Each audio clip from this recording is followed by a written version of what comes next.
प्रयागराज महाकुंभ की तैयारी जोरों शोरों पर। वहीं उद्घाटन करने पहुंचे नरेंद्र मोदी के साथ योगी आदित्यनाथ ने भी बढ़ चढ़कर हिस्सा लिया और महाकुंभ में दुनिया भर के श्रद्धालुओं को आने के लिए निमंत्रण दिया।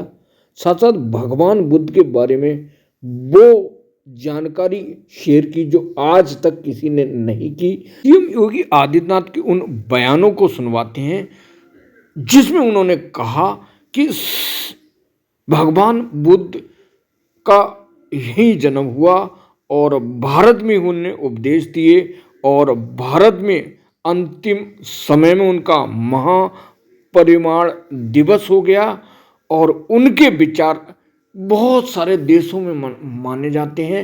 और तो अब आपको सुनवाते हैं कि सीएम योगी आदित्यनाथ ने भगवान बुद्ध के बारे में किन किन विचारों पर वार्ता की। बुद्ध को अपना इष्ट मान करके उनकी पूजा करते। बुद्ध का जन्म हुआ कहां था? यही तो भारत की धरती है। उनसे जुड़े हुए सभी स्थल भारत में हैं। भगवान बुद्ध ने ज्ञान प्राप्त किया गया बिहार में, पहला उपदेश दिया सारनाथ उत्तर प्रदेश में, सर्वाधिक चातुर्मास सन्यास की परंपरा में सर्वाधिक चातुर्मास बरसात का जो 4 माह का कालखंड होता है वो सर्वाधिक व्यतीत किए वो श्रावस्ती उत्तर प्रदेश में। भगवान बुद्ध से जुड़े हुए अन्य महत्वपूर्ण स्थल चाहे वह कौशाम्बी हो या संकिसा ये उत्तर प्रदेश में, और महापरिनिर्वाण भी जिस धरती पर लिया था वह कुशीनगर भी उत्तर प्रदेश में। और भगवान बुद्ध के महापरिनिर्वाण के कई 100 वर्षों के बाद इस देश के अंदर अशोक सम्राट बनते हैं।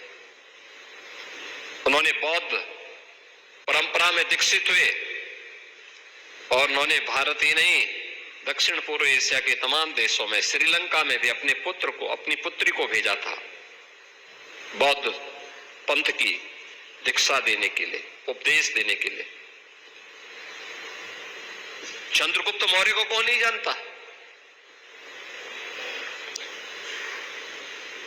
अब ईस्वी सन के बाद से हम चलते हैं, पहली सदी से लेकर के 15वीं सदी तक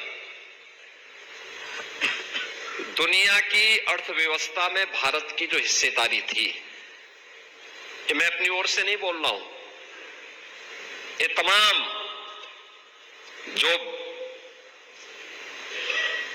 यूरोप से जुड़े हुए विद्वान हैं वे भी इस बात को स्वीकार करते हैं। 30 से अधिक, और ये लगातार 15वीं सदी तक चलता रहा। ये केवल नहीं था, सही बात है कि भारत ग्रामीण अर्थव्यवस्था का देश माना जाता है, आज भी माना जाता है। दुनिया की सबसे अच्छी उर्वरा भूमि हमारे पास मौजूद है, सब कुछ हमारे पास है, लेकिन भारत ने उस कालखंड में आखिर फाइन टेक्सटाइल भी तो भारत ने ही पैदा किया था। आपने वो दृश्य देखा होगा जब 22 जनवरी को प्रधानमंत्री मोदी जी अयोध्या में राम मंदिर का निर्माण करने वाले श्रमिकों का सम्मान कर रहे हैं।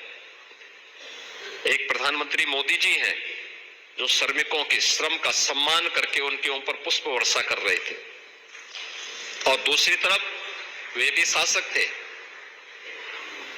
कि ताजमहल बनाने वाले कारीगरों के हाथ काट दिए जाते हैं। आपके सामने है एक आज का भारत है जो अपनी श्रम शक्ति का सम्मान करता है, उन्हें हर प्रकार का संरक्षण देता है, और दूसरा वह भी समय था जब ऐसे श्रमिकों के हाथ काट करके फाइन क्लॉथ की परंपरा को पूरी तरह समाप्त करके उस विरासत को पूरी तरह नष्ट कर दिया गया।